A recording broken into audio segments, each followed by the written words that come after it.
And we're back with Rampage Pro Wrestling. Ben Masters at ringside with Bill Behrens. Championship edition. We just saw the advancement in the RPW Tag Team Title Tournament. And now we'll see a championship match for the NWA North American Tournament. Introducing first, he is from Birmingham, Alabama, weighing at 185 pounds, Corey Hollis. We've said before, Corey Hollis, outstanding amateur wrestling background, phenomenally great strength in his upper body, not the tallest wrestler, but very powerful in his own right, and certainly has the background to back it up. Well, and another guy, not the tallest guy, not the biggest guy, but he happens to be the only guy in Rampage Pro Wrestling, the only Triple Crown winner, the only man to win the tag team titles, the television title, and the former Rampage Pro Wrestling heavyweight champion, J Rod. Absolutely, and J Rod, fan favorite. The fans all love him. It's one of the things about this North American title tournament.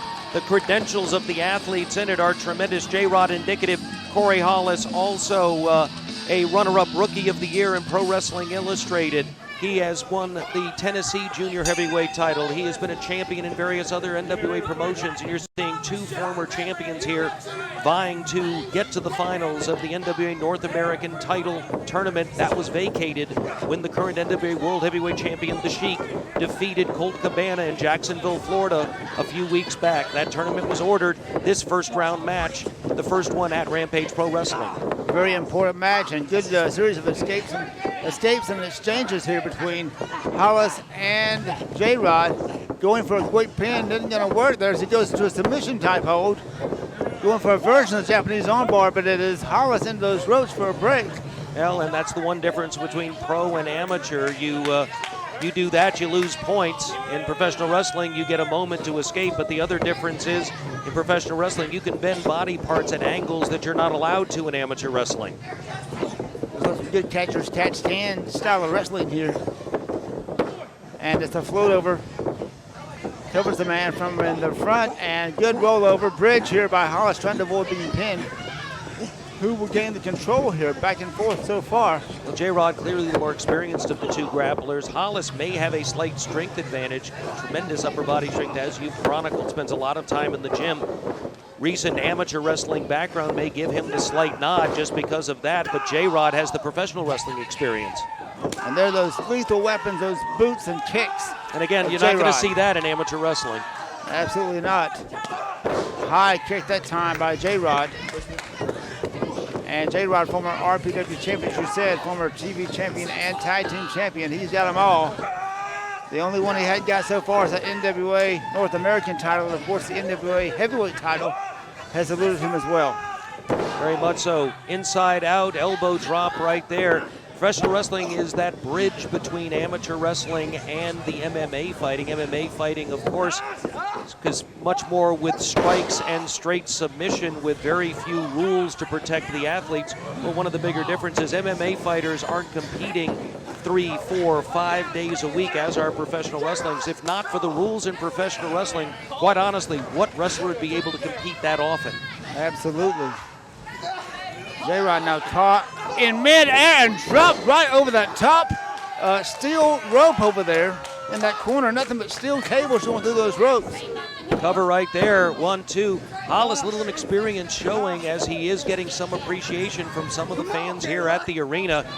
Our fans are not only fans of individual wrestlers, but they're fans of this great sport of professional wrestling, and they know a good wrestler when they see it. Hollis certainly that, but their inexperience walked away from his opponent rather than covering him, wasn't able to get the victory, and that's what this is all about.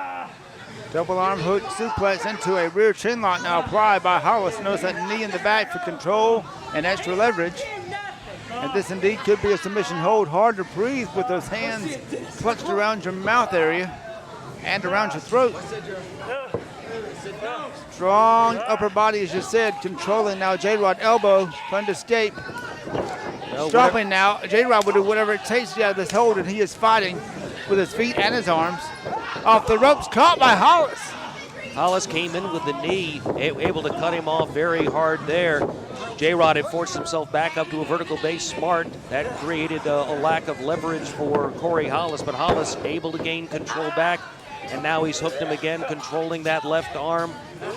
He's got control of the face, and he's wrenching the two at opposite angles, and that's got to be painful. Indeed, pulling from both ends. Remember, we'll be here live Sunday, May 29th. Coming up very quickly now as you're watching this. Luke Dallas, formerly WWE, 2 p.m. Johnny G's Fun Center in the RPW Arena on Russell Parkway in Warner Robins. You want to be a part of the action. Tickets on sale now. And J Rod, luckily enough to toss him off of him momentarily. Got a little breather there. Hard punch to the midsection as Hollis came up and brings him back in the hard way. And J Rod now certainly has had a little bit of punishment done to his midsection. Caught that time with a boot. Smart move by Hollis. You saw he moved away, backed into the corner, turned around, waited for his man to come in, played a little possum, was able to be successful in that. But right there, J Rod did the exact same things. That kick didn't connect as well, but those punches certainly are. Hollis trying to move away from this, backpedaling, not real successful, catches that clothesline, catches that elbow, goes down, and there's a reverse mule kick. J Rod off with a knee into the neck breaker. Phenomenal athlete, J Rod, certainly with more fan support that we've seen most people have here in Rampage Pro Wrestling. He's been here since day one. Arm whips him across. J Rod waited for him. He wasn't there. Good maneuvering there by Hollis. Sights him out, and what a reverse neck breaker there. Hooks the leg now, sitting on him. Could have him right here. And he uniquely does that with one arm. You don't see a lot of people doing that. A unique way, a presentation of that neck breaker by Corey Hollis that he's pioneered. And remember, this is a tournament match, first round for the NWA North American Heavyweight Championship. And that title itself certainly makes you a top contender for the NWA World title. Very much so. Well, in fact, it's been proven by the recent title change with the Sheik, former NWA North American champion, defeating the world champion Colt Cabana. It is that stepping stone. And it's a back and forth exchange here between J Rod and Corey Hollis. Hollis now takes him with a front face lock. Attempted the suplex, trying to get him up again, blocked. J Rod forcing him back into the corner, trying to get free of this, is able to as Hollis pushes him away. J Rod comes back in only to catch a running knee. This could be it right here, Ben. He's got him all rolled up. Tight package, not enough. 2 count. Hollis saying the count may have been too slow. Hollis thought he had him that time. A lot is on the line here. Notice that Corey Hollis is all on his own. We don't have the Jimmy Rave approved group at ringside with him as we normally do. Very much so. Conspicuous by his absence is Jimmy Rave. I expected to see him out here with young Hollis, but not so much. Caught him that time. And well, he tried to. J Rod able to escape right as he was bringing him over. Effective escape. And now he's up and landing those kicks. And I think that caught young Corey Hollis off guard. He wasn't expecting that at all. Armhook reversal now. Hollis got him. Charging into J Rod. J Rod now takes him and rams him head first into the turnbuckle. Short clothesline running by J Rod. Comes in with a bulldog. Face first into the canvas. Hollis grabbing a hold of the referee. I'm not exactly sure why, except, well, I guess I do know why, because Jimmy Rave is out. Throws a chop. Nothing there. And now referee sees Rave out there. He's going after him. We wondered where Rave was. Well, that answers the question. And now referee's making sure he gets Jimmy Rave to the back. Good officiating right there. J Rod.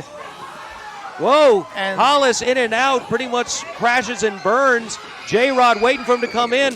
And he catches something from Chip Day from behind. Hollis in, goes for the cover. Referee is there. Did he not see Chip Day just come in there and kick the man? What a series of switches. Where did Chip Day come from? Well, we wondered where Jimmy Rave was. Well, that answered the question. He was waiting to do exactly that. Everything you just saw was set up by Jimmy Rave approved to sucker J Rod in. Corey Hollis will advance in the NWA North American Heavyweight Championship Tournament. One-on-one, J Rod versus Corey Hollis could have gone either way. 3-on-1. Tough for anybody to be victorious, and that's what happened here. Corey Hollis advances. J Rod, not so much. I have Yes, a feeling, we spoke though. too soon when we asked where Jimmy Rave was. Well, and I have a feeling this is not the last time we're going to see Corey Hollis and J Rod in a Rampage Wrestling ring. J Rod's going to want to get back at this kid.